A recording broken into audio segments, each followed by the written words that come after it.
Recently I did a day-long reflection for a program sponsored by two groups here with Center to Be and Casa Romero Renewal Center. It was a group of people that came together for a day to reflect on the various ecological crises that we're facing right now that threaten the human species on the planet, and to reflect on where we find sources of hope within that crisis. And I began by inviting the participants by way of introduction, instead of telling people where they live and what they do for a living and who they're married to instead locate themselves geographically, describe where they live and what eco-community they are a part of.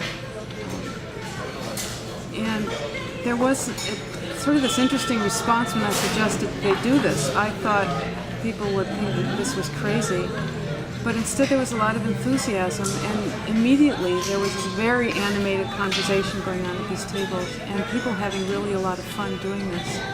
When about 10-15 minutes had gone by, then I sort of brought everybody back together to reflect on this experience, and the energy was very high and very enthusiastic.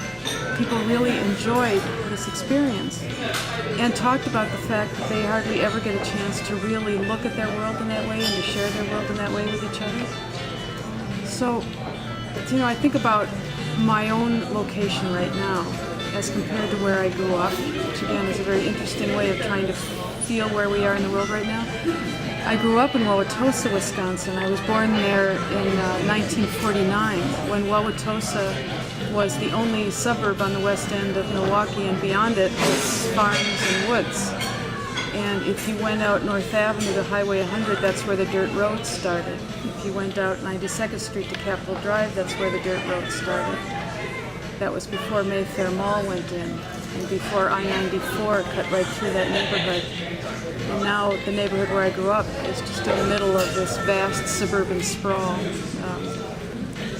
Now I live on the shores of Lake Michigan. It's a little neighborhood called Bayview, which has a very big industrial history in the city of Milwaukee, much of which has disappeared now, but was what settled Bayview initially. There were a couple of huge factories right on the lake.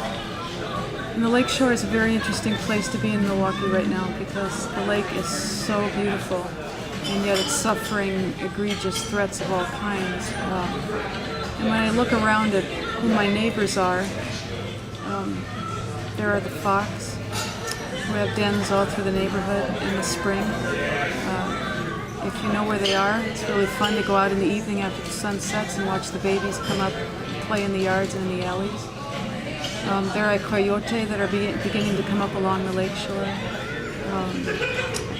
And the lake itself, of course, is being invaded by all sorts of species that shouldn't be there. I'm kind of waiting with bated breath right now for the Asian carp to appear, which could threaten the whole lake's ecosystem. So it's an interesting place to situate oneself right now, because I feel like I grew up and lived through the vast suburban sprawl that has remade so many of our communities here in the United States into what now is becoming a wholly unsustainable way of life. And at the same time, there's still within this area such beauty, such an amazingly rich and diverse eco-community and bio-community if you open your eyes and look for it.